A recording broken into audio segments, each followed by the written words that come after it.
ভূমধ্যসাগরের তীর ঘেঁষে গড়ে ওঠা উপত্যকা গাজা ২০২৩ সালের অক্টোবরের ৭ তারিখের আগ পর্যন্ত এমনটাই ছিল অবরুদ্ধ অঞ্চলটি। ইসরায়েল ভূখণ্ডে ফিলিস্তিনি স্বাধীনতাকামী সংগঠন হামাসের নজিরবিহীন হামলার পর দখলদারদের বিমান হামলার আঘাতে ধ্বংসের নগরীতে পরিণত হতে শুরু করে গাজা। অন্যান্য শহরের মতোই সাজানো গোছানো ছিল গাজা সিটি ও খান ইউনিস, কিন্তু ইসরায়েলি সেনাদের হামলা শুরুর পর তা রূপ নেয় ধ্বংসস্তূপে।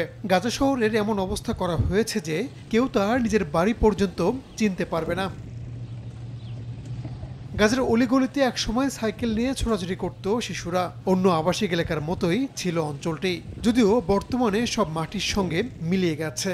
খুঁজেও সেসব গলির চিহ্ন পাওয়া দুষ্কর। ১, ২, ৩ ঢাকায় জমি জিতে নিন ১০০% ক্যাশব্যাক সহ ২০ কোটি টাকার পুরস্কার।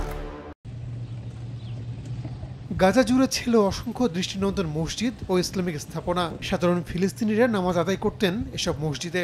সেখানেও বর্বরতা চালিয়েছে দখলদার ইসরায়েলি বাহিনী। তাদের বোমার আঘাতে সব মসজিদ ধসে গেছে, হাসপাতালও রক্ষা পায়নি। মাত্র ৬ মাসের যুদ্ধে উপত্যকাটির সুন্দর কয়েকটি শহরকে ধুলোর সঙ্গে মিশিয়ে দিয়েছে ইসরায়েল। তাদের হামলা বলে হামাস নয়, নেতানিয়াহু প্রশাসনের লক্ষ্য ছিল নিরীহ ফিলিস্তিনিরা।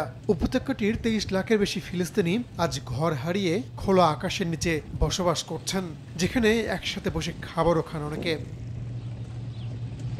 গাজার স্বাস্থ্য মন্ত্রণালয়ের তথ্য বলছে, চলমান যুদ্ধে ইসরায়েলি বাহিনীর হামলায় এখন পর্যন্ত প্রাণ হারিয়েছেন ৩৩,০০০-এর বেশি ফিলিস্তিনি, যাদের বেশিরভাগই নারী ও শিশু।